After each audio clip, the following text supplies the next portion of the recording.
Hello, hi guys. Hello, it's Kimberly, African ex junkie. Although I wanna change the name to African, no, Kimberly counselor. Very soon. As soon as I graduate, we pray and we hope it's going to happen this year, 2024. I pray. Welcome to my YouTube channel. I thank you so much for watching. I thank you for whoever subscribed. I thank you for whoever's liked. I thank you for whoever's commented. I thank you guys so much. I know I've been a bit inconsistent with YouTube. It's because I do have a TikTok channel and I'm more active there than I am on any other social media platform. But I will try and what do you call this when you manage your time? Yeah, manage your time. I will manage my time and create more time for YouTube. I'm locked in some storage unit right now to record this, so I'm so sorry if there's any background noises. I really try to encapsulate myself in a quiet place, but it's very difficult. So I thank you so much. I'm over here having a cup of tea. You can join me. My 50 bob chai, you guys know. I just pray to God I don't get any like food poisoning, because I've been known to get food poisoning all the time because I'm still working on buying stuff for my kitchen. I was gifted by Saruni. I love Saruni household products. If you haven't checked them out, please check them out.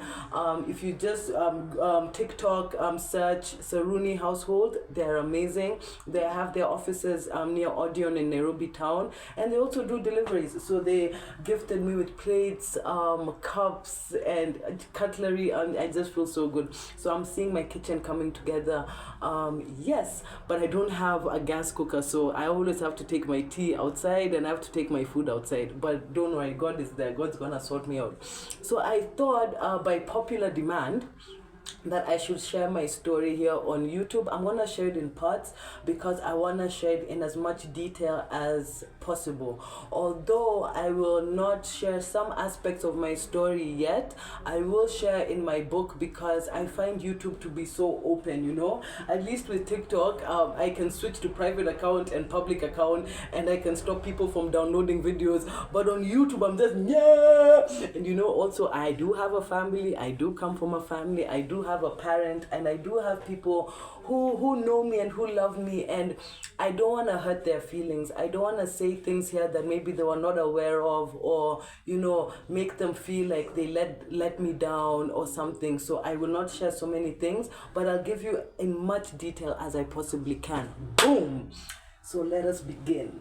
I was born in 1989 on November 26th. So I'm a Sagittarius. I know it's important right now for the new generation, Gen Zs, and some of millennials as well. I do not like the whole horoscopes and tell you about yourself and signs and palm readers, because that has been around for time immemorial. It's in the Bible, it's everywhere. I believe, and you don't have to believe the same things I believe, but I do believe they are coded and they have a basis in occultism and dark things, and I don't know, I don't believe in them. I believe in God. I believe you are who you are because God created you as you are. So anyway, let me not digress. I am a digresser. So I was born in West Pokot. I know that sounds crazy, but I really was born in West Pokot in a place called Kapenguria. I don't think we stayed there for a long time because I have no memories of West Pokot. But then I do know we moved to Nairobi, and when we moved to Nairobi, I went to the first school I went to. I think it was a nursery school. It was 844. I remember because I was beaten. My earliest childhood memory when it comes to school things is me being beaten. My mother was very upset, and she moved us out of that school.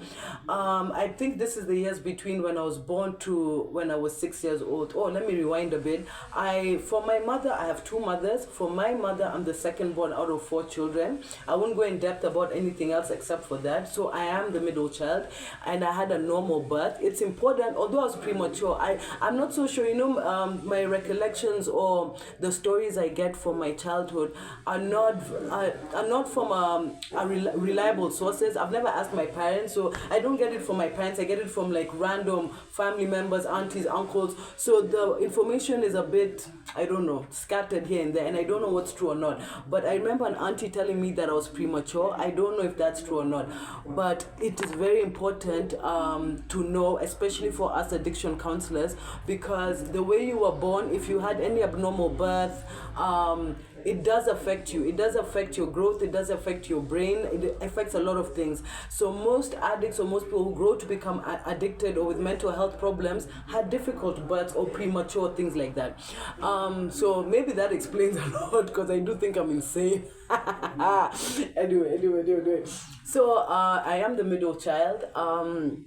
So between the ages of 0 and 6 years old, I went to nursery at an 844 and I was beaten, and my mother came and caused war, and so I was removed from that school. And then we moved to Mombasa. So a lot of my childhood was spent in Mombasa. I joined a school called Mombasa Academy. It was in Nyali, a very fancy school at the time. At the time in Mombasa, I think it was the top school, or at least it was on the top 3, because I know there was Mombasa International School, there was Mombasa Academy, and there was Coast Academy. So Mombasa Academy would always fight for the top spot with MIS because it was a private British school. A lot of the teachers there were European, from France, from the UK, from Paraguay, from Italy. It was just a mix. I never had any black teachers. I was never schooled by blacks. When I joined, I remember, let's speak about year 1. So when I was in year 1, my class teacher was a lady called Miss Korea. She was quite evil. I remember in the class, we were about 10 to 12 students. I was the only black child. It was, me and this girl called, let's call her Mary, were the only black children in that class. Those 12 students, it was only 2 black people. Then it was myself and this lady called Mary, and she was a Ugandan. She was more passive. She was a very quiet girl. She was very reluctant to speak. She was very shy. You guys know, I was just born, ping, ping, ping, ping. I was very hyper, I was very outspoken. I wanted to play, I wanted to ask questions, I wanted to be involved, I was an extrovert at a young age. So I remember this didn't sit so well with Miss Korea. I remember we had to make a line to leave the class. I think either to go to play, I don't know, I can't really remember well, but I just remember we had to make a line every time we'd leave the classroom. And I remember she would smile with every student, smile at every student. When she'd get to me, she would always have some very snarky remarks. One I'll never forget, she would always tell me to tuck in my stomach. She would tell me, why is your stomach sticking out like that? Tuck it in, Kimberly, tuck in your stomach. But she would never tell any other student that. I remember there was an Indian boy in our class who was a bit plump, a plump boy, and she never spoke to him in that manner, and she never told him anything like that. So you can imagine already my mindset. I already felt like I was not good enough physically. I already felt like I was a disappointment. I already felt like I am just wrong, So I think that is where I started developing being a people pleaser. I wanted to please people. I wanted people to accept me. I wanted to be validated, because from a very young age, I was made to feel like I am other. I am not part of, I never was aware of my skin color until that teacher made me aware of my skin color. She would tell me things. I remember when we'd go to play for break time, there was a beautiful house called the Cindy House, donated by another student. We'll get to that story, Ukombele, don't worry. So we used to play on the monkey bars, we used to go get break. And I remember she would come and she would oversee the kids playing, and she would always tell me. And these are the things I remember so clearly, it's like it happened yesterday. She would tell me things like, stop playing in the sun, in the sun, Kimberly, you're gonna get burnt. And you're already burnt.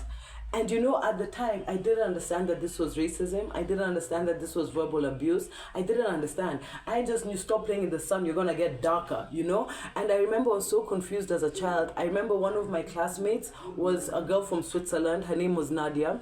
I remember asking Nadia one time, because we went to the toilet, we would all go to the toilet at the same time and whatever. And I remember asking her, is your feces white? Is your poo-poo white? Like, do you poop white poop, right? And I remember her looking back at me and saying, yes. I think she was also equally confused, because I had gone to the bathroom and I saw my poop is black like me. So am I just black? Is everything about me just black and dirty? I had to. So when she told me her poop is also white, I just felt like, oh my God, I am really disgusting, So those feelings progressed on to year 2, and now and other things were going on, not in school. In my outside of school life, I was assaulted sexually. I won't get into details here. I will get into details in my book. I was assaulted sexually. So now you can imagine, I don't feel safe, accepted in school. And this horrible thing has happened to me one time when I'd gone home for the holidays. And so I'd come back to school feeling my self-esteem was so low. I was very angry. I started getting angry. I was never an angry child. I wanted to fight with everybody in the classroom. I remember it was the same Nadia, it was her birthday, and I felt so jealous that all this attention was on her, and people brought her gifts, and everybody was just smiling and happy with this beautiful white, blonde, blue-eyed girl. And I was so jealous. During break time, I remember I went into the classroom, back into the classroom, and I opened her locker area, and I stole all her gifts. I stole all the gifts everybody had ever given her. It was like candy, it was cards, it was like, there was even a Tamagotchi. I'm a 90s baby. A Tamagotchi was this technology, I don't know, it was like imagine a Game Boy, but it was a pet that you had to feed and stuff. And I remember I stole that from her, and I never would steal these things to use for myself, even the candy and everything. I would never eat or use these things. I just threw them over the fence. I just wanted her to feel bad. This is why I totally understand now when I'm dealing with addicts, people in recovery who have so much anger and they just want to hurt somebody else, because I just wanted to, I don't know, sambaza. I just wanted her to feel, I just want to bring her down, So I remember when I started with this kleptomania, because I was not stealing for any personal gain, any financial gain. I was stealing to satisfy something inside of me. So that kept on happening. I would keep taking people's random things, sticker books. I remember there was a beautiful girl, Arab girl, who would come, and she was very, very wealthy, and she had sticker books all the time. Hers were always being upgraded. And I would wait for people to go for a break and go into their bags and steal stuff, steal the sticker books. It was insane. But I would always get away with it. So year 1, year 2, year 3, year 4 is full of, and I never really got friends. I tried to get close to the other black girl in my class, Mary, but she was very quiet, she was very shy. I think I was too energetic for her, and she had already bonded with another girl, let's call her Jane, who was mixed race, and she was really accepted with the Europeans. She was really accepted with Nadia and the other white girls in my class and the white boys. I think because she was very demure. I know that's the word for 2024 right now in August, demure. She was very demure, and because I was very loud, excitable, whoo, whoo, whoo, I was really rejected from a young age. I never had friends. So moving forward now to year 6, and I never had any teacher who was empathetic towards me, any teacher who cared about me. I never had that because all the teachers were white Europeans. They favored only the white students. They were only able to even be kind to Mary because she was calm and she was a good girl and she would never speak out. So she was, sorry to say this, but the perfect quote-unquote slave, very obedient. I never fit into the slave mold that they wanted, because I would question authority, I would put up my hand, I would ask questions, I would want to know things. So I never fit the slave mold. I should have just been able to sit there, keep quiet, and listen to orders like nice Mary. But because I was not that way, the teachers were very rude to me, the horrible remarks. I was always left out, when we're sitting on the mat, when the teachers, Miss Golding, would read us books on the mat, I was always told to sit far away from the teachers, and the white people, I would always sit in the corner. I started developing ideas that maybe I smell, I would go to the washroom and always be smelling myself because I thought maybe there's a stink on me. These people don't want me. So fast forward to year 6. Year 6, I was 12 years old. Another incident of sexual assault had happened by then. This is the second one, and up until 12. And so I was acting out. I was acting out at home. I was trying to get into fights with, I was bullying my little brother. I have a younger brother that I absolutely bullied.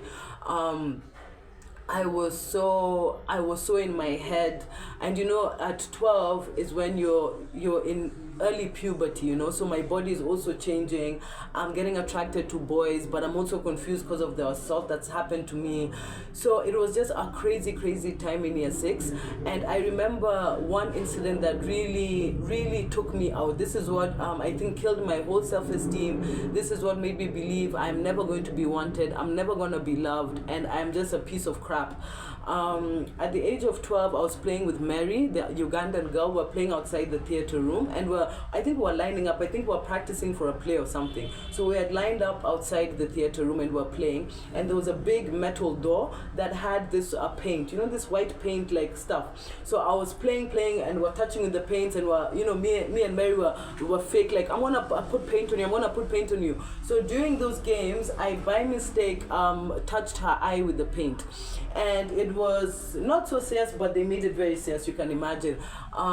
She had to go over to the doctor. They said there was no permanent damage. She just has to put a few eye drops here and there. But then at the age of 12, the headmaster at the time, this Indian guy called Mr. Upal. I'm using real names because they really traumatized me.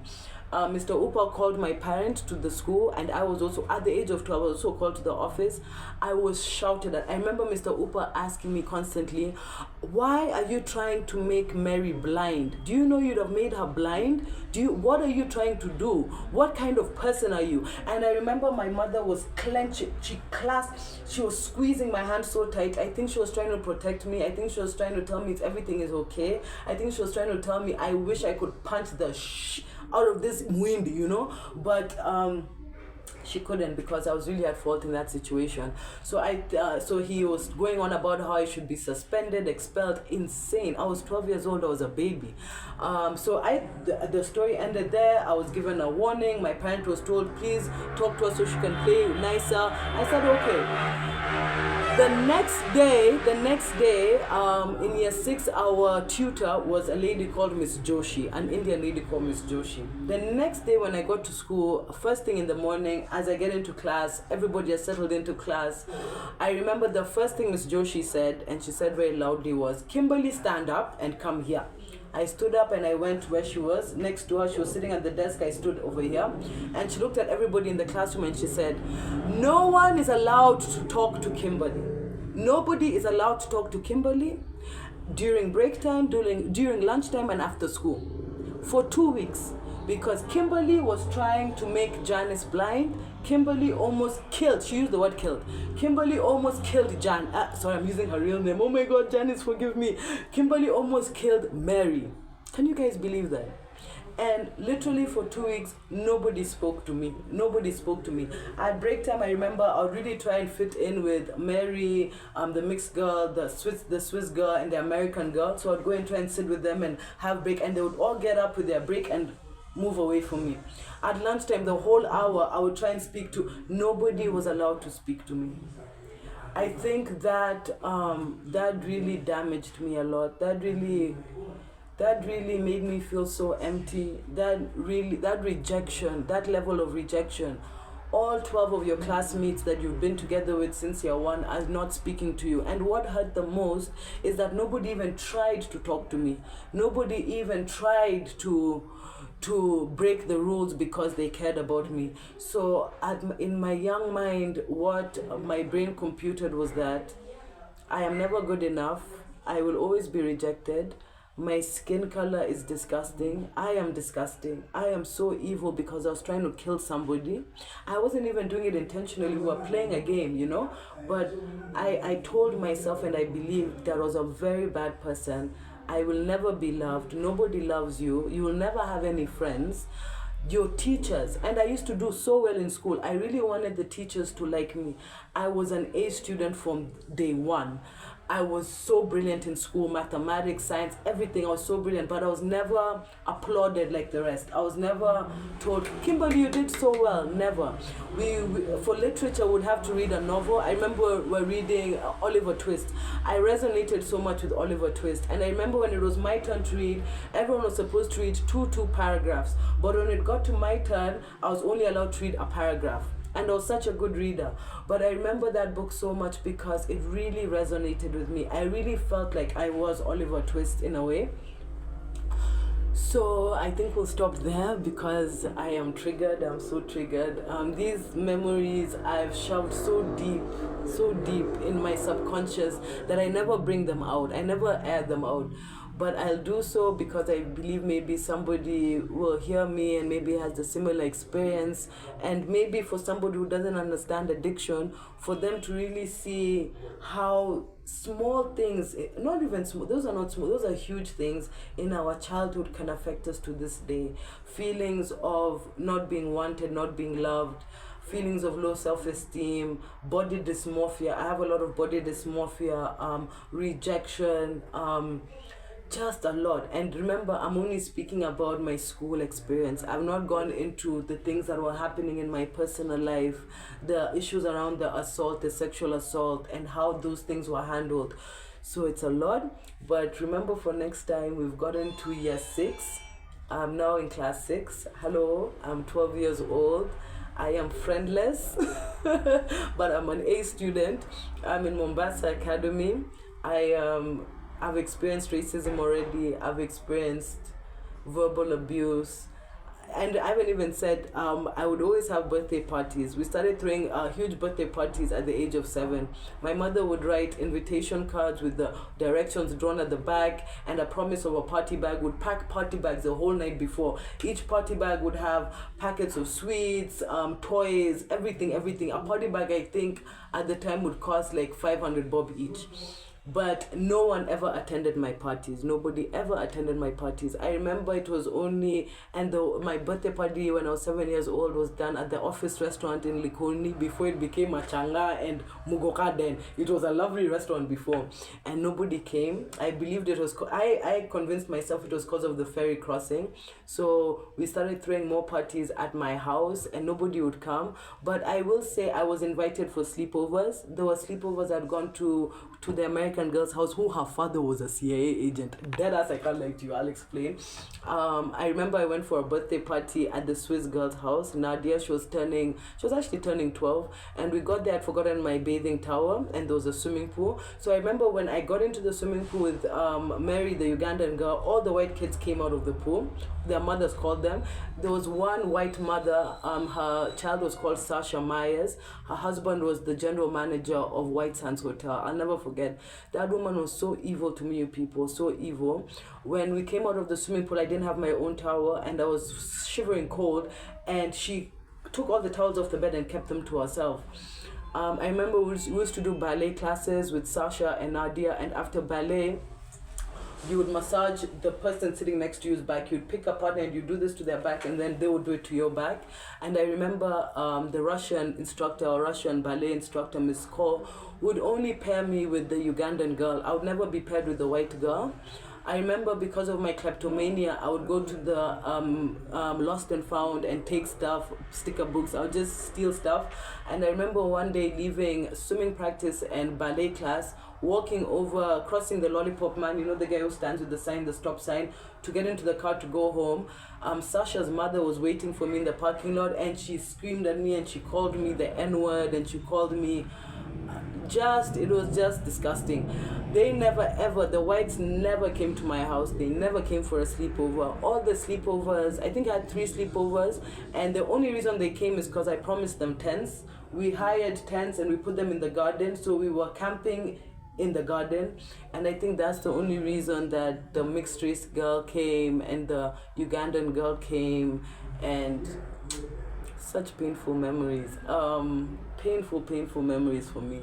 So my childhood, as much as people look at it and say you were so privileged, you know, you went to one of the top British private schools, you know, you grew up with privilege, you know, you'd imagine this person to be having the best childhood ever, but there's so much pain there. There was so much rejection. There was just so much. So not all that glitters is gold.